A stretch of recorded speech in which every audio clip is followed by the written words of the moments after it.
Bonjour chers auditeurs de l'ODJ Média, notre chroniqueur de l'ODJ, Afid Fassifiri, partage son avis et sa réflexion, dans un article qu'il a intitulé « Une démocratie ne devrait pas faire cela », qu'on écoutera ensemble dans ce podcast. Notre journaliste débute son article de la manière suivante. Une démocratie peut-elle être le complice et le soutien des crimes de guerre et contre l'humanité commis par un État terroriste ? Complicité de génocide, une démocratie peut-elle se rendre coupable de génocide ?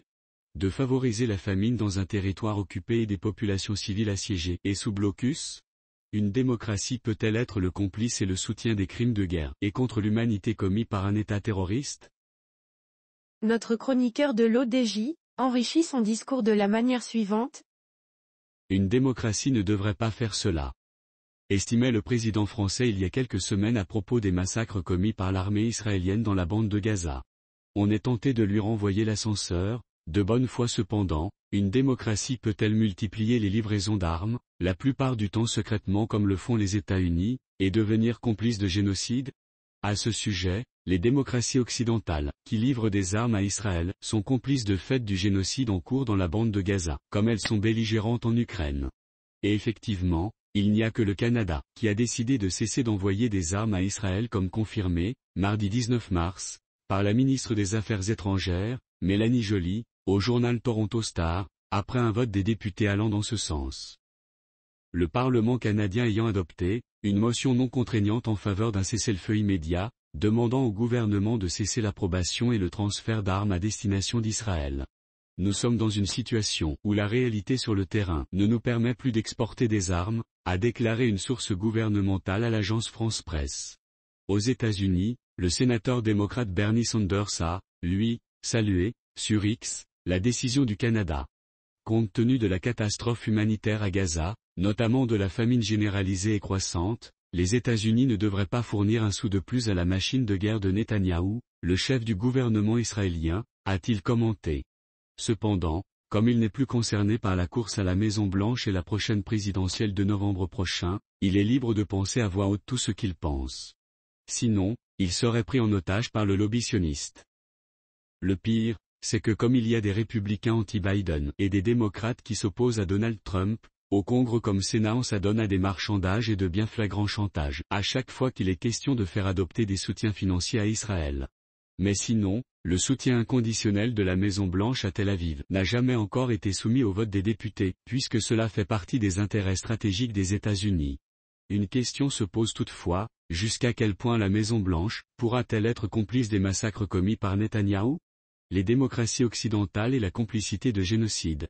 De manière générale, durant combien de temps encore les soutiens occidentaux d'Israël pourront-ils livrer de l'armement et des centaines de millions de dollars, y compris accessoirement à l'Ukraine ? Les démocraties occidentales sont-elles à ce point prises en otage par les lobbies de l'armement et des réseaux politiques, qui leur servent de relais ?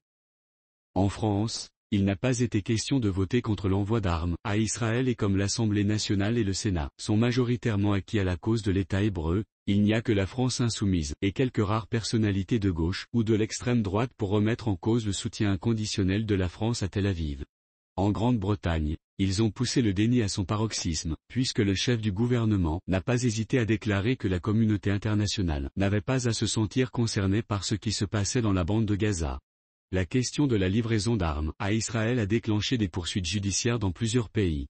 Au Canada, une coalition d'avocats et de citoyens d'origine palestinienne avait déposé début mars une plainte contre le gouvernement pour suspendre les exportations d'armes vers Israël, en l'accusant de violer le droit international, mais aussi son droit interne.